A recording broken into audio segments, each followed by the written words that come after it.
დღეს გაგახსენებთ და მოგიყვებით ჩემი დეიდაშვილის ზურა ელიბაშვილის ხუციშვილის ტრაგიკულ ისტორიას.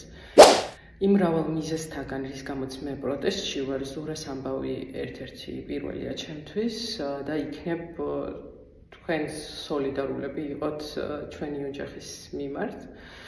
და რადგან მსგავსი შემთხვევები წინა ხელისუფლების დროსაც ხშირი იყო, შეგახსენებთ, რომ მეცნობის დროსაც, მმართველობის დროსაც არაფერი შეცვლილა. მოკლედ 2016 წლის 1 აგვისტოს ზურა სოფელი ყდანიდან წავიდა აეროპორტში დედისადაც მის დასახვედრად. ის აეროპორტში არ მისულა და 3 აგვისტოს მისი ცხედარი ელიოვას მიმდებარედ მტკვარმა გამორიყა. 1 აგვისტომდე, უბრალოდ 3 აგვისტომდე, ესე იგი 1 აგვისტოს დროს ჩვენ არ ვიცით ჯერ ზურა გარდაცვლილია და ზურას ტელეფონის მდებარეობით ვარკვევთ, ვყოლობთ მანქანას საჯარიმოზე. პოლიცია ამბობს, რომ მიტოვებული მანქანა ნახეს, მწვავე არ იცოდნენ სად იყო და გადაიყვანეს საჯარიმოზე. ეს არის პირველი ტყუილი მათი მხრიდან, რადგან ისინი რეალურად ახორციელებდნენ დევნას ზურაზე, ზურას მანქანაზე. ნახეს, როგორ შეეჯახა ის ბელიაშვილზე ფორდის მაღაზიასთან სხვა მანქანას და გაიქცა მტკვრის მიმართულებით. საქმეში არის სულ 2 კამერის ჩანაწერი. ერთია საგზაო კამერა ნიკოლოზის ეკლესიასთან, სადაც ჩანს, რომ ზურას მანქანას წამოეწევა შკოდა ოქტავია 2016 წლიანი სახელმწიფო ნომრით დიდი 554 SS-ი. და ამის მეტი არაფერი არ ვიცით.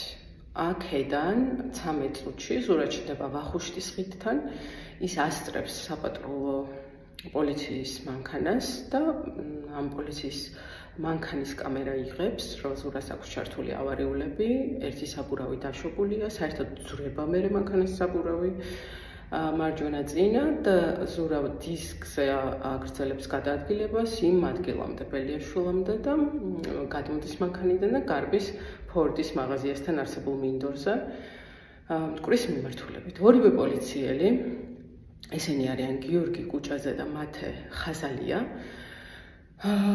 გადმოდიან მანქანიდან, მისდევენ. სადღაც რამდენიმე წამში, 4 წამში მოდის კიდევ 6 ეკიპაჟი, 12 ადამიანი, და მათ ეს 2 პოლიციელი, გავიმეორებ მათ სახელებს, გიორგი კუჭაძე და მათე ხაზალია, უჩვენებენ დიღმის მასივის მიმართულებით, თითქოს ზურა იქით გაიქცა.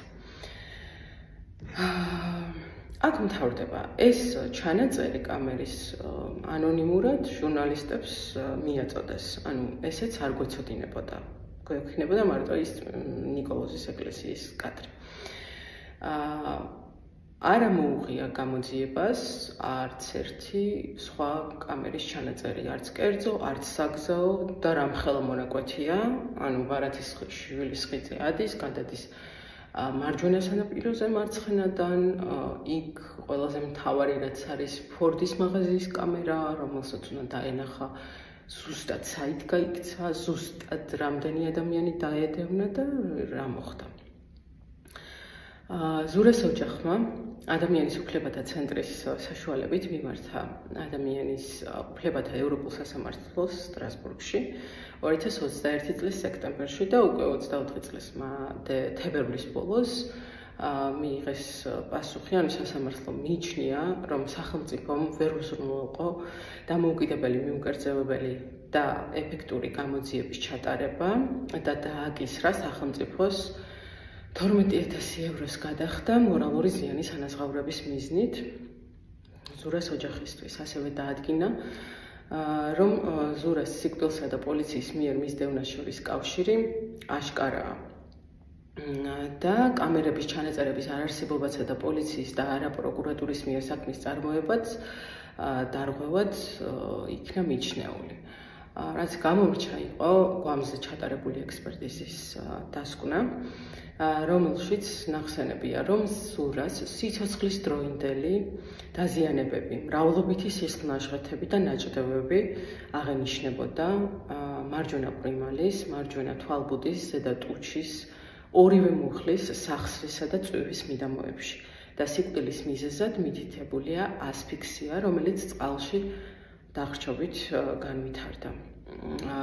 3 აგვისტოა თარიღი გარდაცვალების, თუმცა ნახსენებია, რომ ეს არ არის ზუსტი თარიღი, იმიტომ რომ წყლისგან დაზიანებული იყო სხეული და ამის დადგენა ვერ მოხერხდა. რატომ ქონდა ზურას სიცოცხლის დროინდელი დაზიანებები? ან როგორ დაიხრჩვა მუხლამდე წყალში, როცა შესანიშნავად ზურავდა? რატომ არ დარეკეს სამაშველოში, როცა დევნას ახორციელებდნენ და კაცი გაქრა და გადაიჩეხა სადღაც? დავამატებ იმას, რომ აგვისტოში მან იყო მუხლამდე წყალი და მაგ ადგილას პირდაპირ წყალში ვერ ვარდები მან თუ გადაიხედები, ადგილია საკმაოდ მდინარემდე, ანუ მოშიშვლებული ხეებია და ესე ხევივით არის. მოკლედ ამ კითხვებზე პასუხი აქვთ, რა თქმა უნდა, გამომძიებლებს და პოლიციელებს, რომლებმაც ეს საქმე არ გამოიძიეს შეგნებულად, იმიტომ რომ ამ საქმეში გარეული არიან მაშინდელი დიდუბეჩუღურეთის სამმართველოს უფროსი სულხან თამაზაშვილი, რომელიც ჩვენი ვარაუდით იჯდა ამ შკოდაში და ახორციელებდა ალექსანდრე ბირთველიშვილის მითითებებს, რომ ზურასთვის ნარკოტიკი ჩაედოთ და დაეჭირათ. ეს ბირთველიშვილის წარსული ისტორიების მაგალითზე ჩვენ შეგვიძლია მარტო ვივარაუდოთ, იმიტომ რომ არაფერი არ გამოძიებულა. ეს კაცი გავრილობის ღამის შემდეგ იქ მონდომებით მუშაობის გამო დააწინაურეს საერთოდაც და გახდა საპატრულო პოლიციის დეპარტამენტის ქვემო ქართლის მთავარი სამმართველოს უფროსი რაღაცა წლების მერე.